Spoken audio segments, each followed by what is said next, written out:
بسم اللہ الرحمن الرحیم نحمدہ و نصلی علی رسولہ الکریم اما بعد۔ پیارے پیارے بچوں، ننھے منھے پھولو، اللہ تعالیٰ آپ سب کو ہمیشہ خوش رکھیں اور اللہ تعالیٰ فلسطین کے مسلمانوں کی مدد اور نصرت فرمائے۔ الاحسان اکیڈمی والے چچا کی طرف سے السلام علیکم ورحمۃ اللہ وبرکاتہ۔ ہماری کہانی چل رہی ہے مسجد اقصی اور فلسطین، اور اس کے 27 حصے ہم سن چکے ہیں۔ آج ہے اس کا 28واں حصہ۔ ہم سن رہے تھے کہ کچھ لوگ جو مسجد اقصی کے غدار ہیں وہ کہتے ہیں جناب وہاں پوری 4 دیواری کے اندر ایک چھوٹی سی جگہ ہے جس کو مسجد عمر کہتے ہیں، بس مسلمانوں کا حق صرف اتنا ہے، باقی تو ساری جگہ یہودیوں کی ہے، ان کو دینی چاہیے۔ تو ہم کہہ رہے تھے کہ ان کی یہ بات غلط ہے، ٹھیک ہے۔ 4 دلیلیں ہم نے ذکر کر دی تھی۔ 5ویں کیا ہے کہ قرآن پاک میں اللہ تعالیٰ نے فرمایا ہے کہ میں اپنی مقدس زمین ان لوگوں کو دوں گا جو صحیح عقیدے اور صحیح عمل والے ہوں گے، جن کا عقیدہ بھی ٹھیک ہوگا، جن کا عمل بھی ٹھیک ہوگا۔ تو اس وقت قرآن پاک کے مطابق صحیح عقیدہ صرف مسلمانوں کا ہے، تو جن مسلمانوں کا عقیدہ صحیح ہے اور عمل صحیح ہے وہ مسجد اقصی کے اور بیت المقدس کے حقدار ہیں۔ جن کا عقیدہ ہی ٹھیک نہیں ان کا کوئی حق وہاں نہیں ہے۔ ٹھیک ہو گیا؟ اچھا، اگلی دلیل کیا ہے؟ آپ نے کہانی میں سنا ہے کہ حضرت عمر رضی اللہ تعالیٰ عنہ جب وہاں گئے تھے تو وہاں کے لوگوں نے کہا تھا کہ ہماری کتابوں میں لکھا ہے کہ جب آخری نبی آئیں گے تو پھر یہاں ان کا حق ہوگا اور ان کے دوسرے خلیفہ آئیں گے، ان کی یہ نشانیاں ہوں گی، تو پھر وہ اس کو فتح کر لیں گے۔ تو پیارے بچوں، جب انہوں نے خود کہہ دیا کہ ہماری کتابوں میں لکھا ہے کہ اب آخری نبی آئیں گے تو پھر ان کا حق ہوگا، تو پھر کسی اور کا حق کیسے ہو سکتا ہے؟ اس وقت تو مسجد عمر ابھی بنی ہی نہیں تھی اور انہوں نے چابیاں مسلمانوں کو دے دی تھی۔ ٹھیک ہے؟ اچھا پیارے بچوں، ایک دلیل اور بھی ہے۔ آپ کو پتہ ہے کہ قیامت سے پہلے امام مہدی نے آنا ہے۔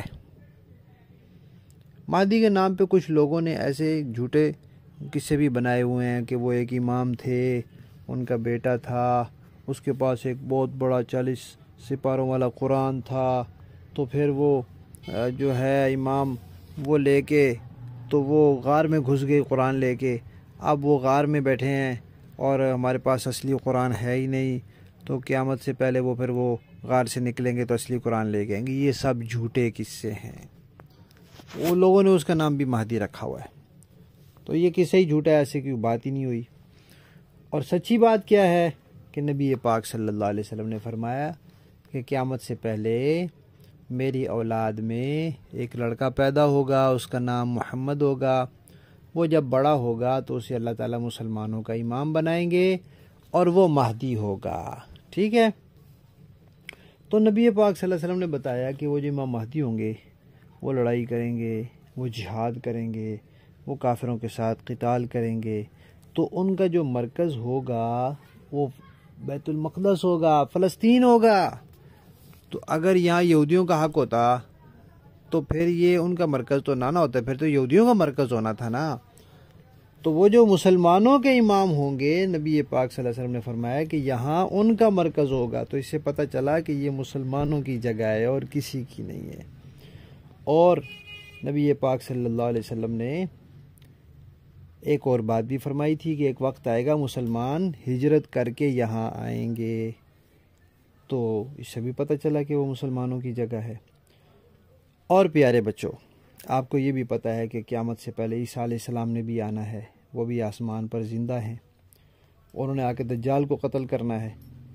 تو دجال ادھر آنے کی کوشش کرے گا نا، ادھر بیت المقدس کی طرف، فلسطین کی طرف، تو عیسیٰ علیہ السلام اس کو قتل بھی یہیں کریں گے۔ دجال یہودی ہوگا، تو اگر یہاں یہودیوں کی جگہ ہوتی تو پھر یہاں مسلمانوں کا قبضہ تو نہ ہوتا نا، یہاں ان کو قتل تو نہ کرتے۔ اور آخری بات، کہ یہودیوں کی کتاب میں تورات میں لکھا ہے کہ اللہ تعالیٰ نے ان سے کہا تھا کہ ہم نے تمہیں جن کاموں سے منع کیا ہے اگر تم وہ کام کرو گے تو تمہارا یہاں سے حق ختم ہو جائے گا، اللہ تعالیٰ تمہیں یہاں سے ذلیل کر کے نکالیں گے اور ہمیشہ ہمیشہ کے لیے پھر تمہارا حق یہاں ہوگا ہی نہیں، پھر یہ جگہ تمہاری نہیں رہے گی۔ تو یہودیوں نے پھر وہ کام کیے، جب وہ کیے تو اللہ تعالیٰ نے ذلیل کر کے ان کو نکالا۔ اب اللہ تعالیٰ نے خود ان کا حق قیامت تک کے لیے ختم کر دیا ہے۔ تو جب اللہ تعالیٰ نے ان کا حق ختم کر دیا ہے تو پھر یہ جاوید غامدی اور یہ محمد خان شیرانی اور یہ عمار خان ناصر کہتے رہے کہ یہودیوں کا حق ہے، اللہ تعالیٰ سچ کہتے ہیں اور یہ لوگ جھوٹ بولتے ہیں۔ ٹھیک ہے پیارے بچوں، ہماری کہانی مسجد اقصی اور فلسطین کا کتواں حصہ ہے آج ہے اس کا 28واں حصہ، اور آج ہماری کہانی بھی ختم۔ الحمدللہ ہماری یہ کہانی 28 حصوں میں مکمل ہو گئی ہے۔